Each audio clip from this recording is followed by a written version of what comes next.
Hello friends, my self Srishti Shukla and I am a speech language pathologist. और आप लोग सब कैसे हैं? लॉकडाउन चल रहा है, फैमिली टाइम यस होना भी चाहिए। फैमिली टाइम बिकॉज आज के टाइम पे हम अपने फैमिली को बिल्कुल भी टाइम नहीं दे पाते हैं, तो इसीलिए इट इज़ बेटर। अच्छा, ओके ओके। तो आज मैं आपके सामने एक बहुत अच्छा सा टॉपिक लेके आई हूँ, वो है अर्ली इंटरवेंशन के बेनिफिट्स क्या क्या हैं। देखिए, अर्ली इंटरवेंशन के बेनिफिट्स बहुत सारे होते हैं। अगर आप किसी एक पॉइंट को आप एक्सप्लेन करने बैठ जाओगे तो बहुत सारा टाइम निकल जाएगा। फिर भी मैं एक दो पॉइंट आपसे अगर आपके सामने मैं रख देती हूँ तो it's a very good for me also and for you also, because awareness जितना ज़्यादा होगा उतना ही ज़्यादा प्रॉब्लम जो है बच्चों में जो अभी आ रही है, जो अभी ज़्यादातर बच्चों में देखी जा रही है, वो कम होगी। तो आज मैं बात करने वाली हूँ बेनिफिट्स के बारे में। सबसे पहले तो थेरेपिस्ट हमेशा ये कहते हैं, as I am also prefer, कि कोई भी एज बहुत ज़्यादा अर्ली नहीं होती। मेरे कहने का मतलब ये है कि no age is too early to meet with an ASLP। ठीक, इसीलिए जब भी आप असेसमेंट कराइए, जितना जल्दी हो सके उतना जल्दी असेसमेंट कराइए अगर आपको प्रॉब्लम का पता चलता है तो, क्योंकि उसी के अकॉर्डिंग बच्चे की स्कूल लाइफ में ग्रोथ डिपेंड करती है। वैसे तो हमारे पेरेंट्स या गार्जियन हमेशा वेट और सी का अप्रोच यूज़ करते हैं। वेट एंड सी में क्या होता है कि जो पेरेंट्स होते हैं जिनके बच्चे डेवलप कर रहे होते हैं, वैसे तो वो जो है नॉर्मली डेवलप करते हैं, और जिसमें उसकी सोशल स्किल आ जाती है और प्रॉब्लम सॉल्विंग आ जाती है, प्लेइंग स्किल्स आ जाती है, फाइन और ग्रॉस मोटर स्किल्स आ जाती है, मोटर स्किल्स आ जाती है। वैसे तो ये सारी स्किल्स अगर नहीं आती है या कहीं अगर पीछे होते हैं तो उसके लिए हमारे जो एनवायरनमेंट में जो हमारे फैमिली फ्रेंड्स हैं या पीयर्स हैं या जो ग्रैंड पेरेंट्स हैं, नेबर्स हैं, ये सब हमें बताते हैं, या फिर जो फैमिली डॉक्टर्स हैं कि भाई आपका बच्चा ये नहीं कर रहा है, आप स्पीच थेरेपिस्ट से मिलिए, या आपका बच्चा ये नहीं बोल रहा है। तो वेट और सी का अप्रोच जो है वो हमें नहीं फॉलो करना चाहिए। As a speech language pathologist I do not allow my patients also कि आप देखो, पहले वेट करो और उसके बाद फिर ट्रीटमेंट कराओ, बिकॉज उसका जो फ्रूट होता है, जो फ्रूट निकल के बाहर आता है, जो रिजल्ट बाहर आता है, वो बहुत स्लो होता है। तो आई थिंक जितना जल्दी आप इंटरवेंशन कराएंगे उतना ही जल्दी उसके बच्चे की ग्रोथ पे असर आएगा, क्योंकि बच्चे को स्कूल भी जाना है, पढ़ाई भी करना है और कम्युनिकेट भी करना है। ओके, सो अभी मैं बात करने वाली हूँ आपसे, वो है रीजंस क्या क्या हो सकते हैं अर्ली इंटरवेंशन के। सबसे पहला तो है ब्रेन डेवलप करता है।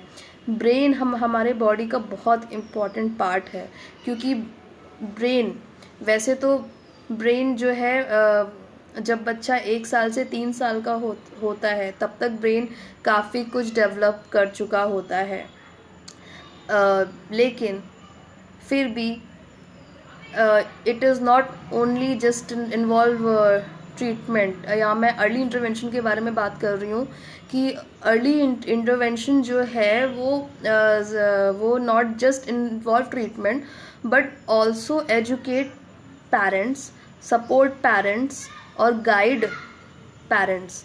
इसीलिए अर्ली इंटरवेंशन कराना ज़रूरी है।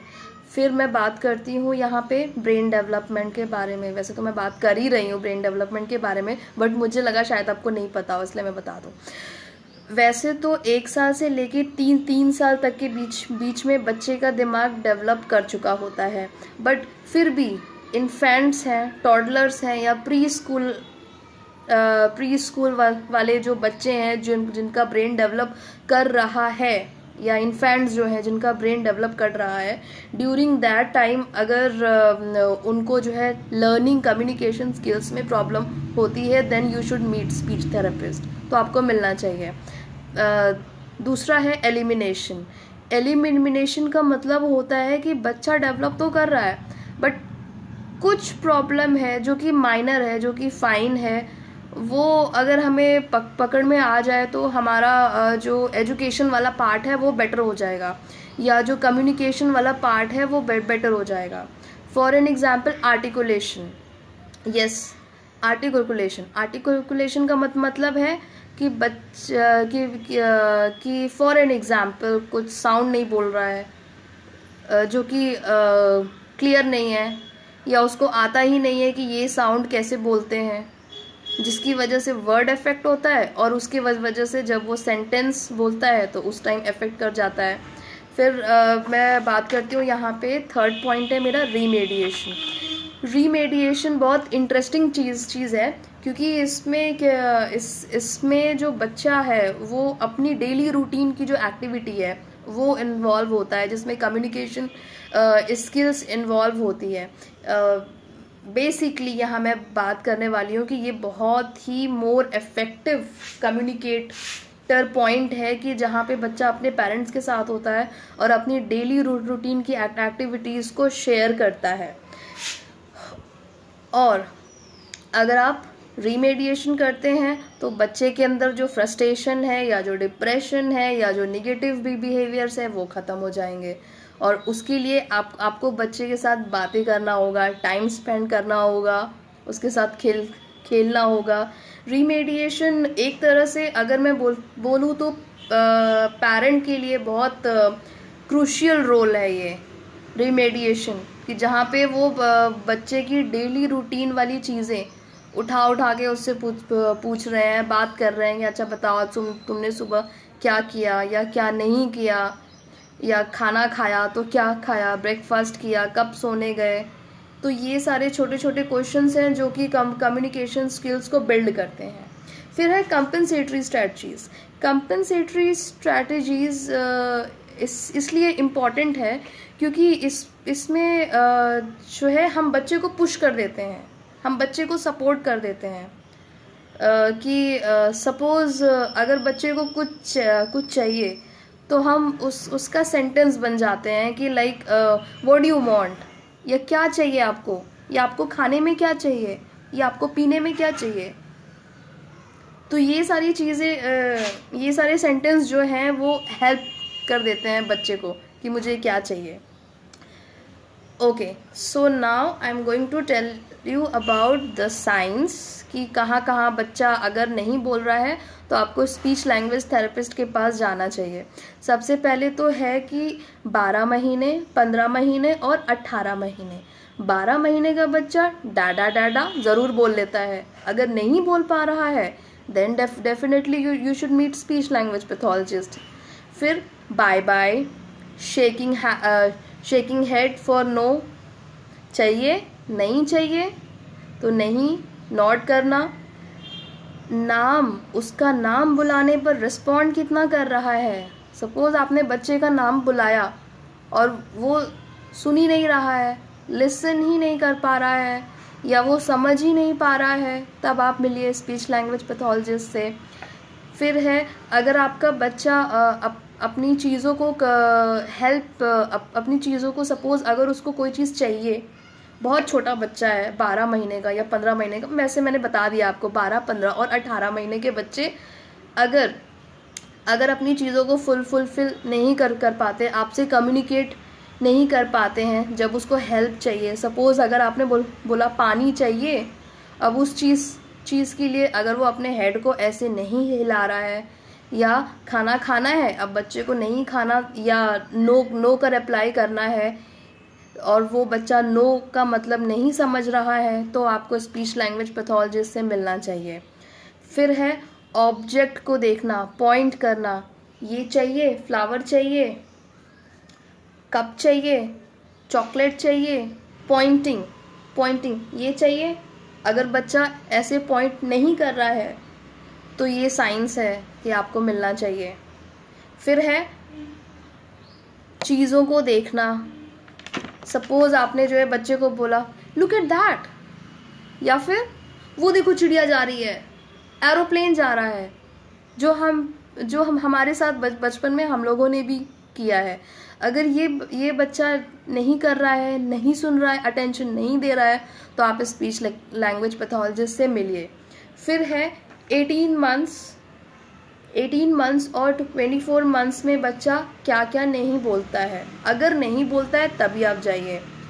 जैसे बच्चा डू नॉट टच समझ ही नहीं रहा है, don't touch, come here, go there comprehend ही नहीं कर पा रहा है। या फिर 20 सिंगल वर्ड्स, 20 सिंगल वर्ड जैसे मम्मी, पापा ऐसे नहीं बोल पा रहा है। तो फिर जेस्चर्स को नहीं समझ पाता है कि जैसे क्वेश्चंस है, व्हाट्स दैट, ये क्या है, व्हाट्स दिस, ये क्या है। अगर बच्चा ऐसे क्वेश्चन समझ नहीं रहा है तो ये साइन है। फिर है 24 महीने। 24 महीने में बच्चा क्या करता है? 24 महीने में बच्चा कम से कम 100 शब्द बोलता है। And of course body parts, main body parts, head, ear, eyes, nose, mouth, teeth, tongue, hand, tummy, leg. अगर ये मेन पार्ट बच्चा कॉम्प्रिहेंड नहीं कर रहा है, बोल नहीं रहा है, then you should meet speech therapist. फिर है 30 मंथ्स। यस, 30 मंथ्स का मतलब है कि भाई बच्चा 2-2.25 साल का हो गया है।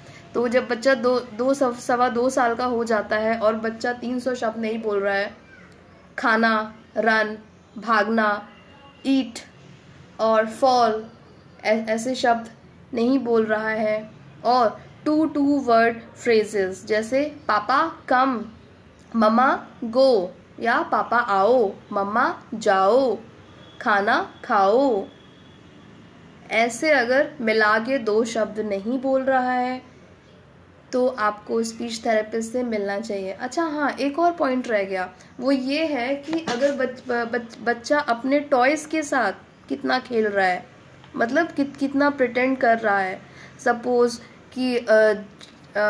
कि जैसे हम बच्चों के साथ करते हैं कि पानी पी लो, खाना खा लो, सो जाओ, तो ऐसे बच्चे अपने टॉयज़ के साथ करते हैं। अगर बच्चे अपने टॉयज़ के साथ ऐसे प्रिटेंडिंग प्ले नहीं कर रहे हैं कि सपोज़ अगर बच्चे के पास जो है टेडी बियर है या कोई भी सॉफ्ट टॉय है, तो उसके साथ खेलना, टाइम स्पेंड करना कि चलो अब मैं इसको खिलाता हूँ, चलो अब मैं इसको सुला देता हूँ।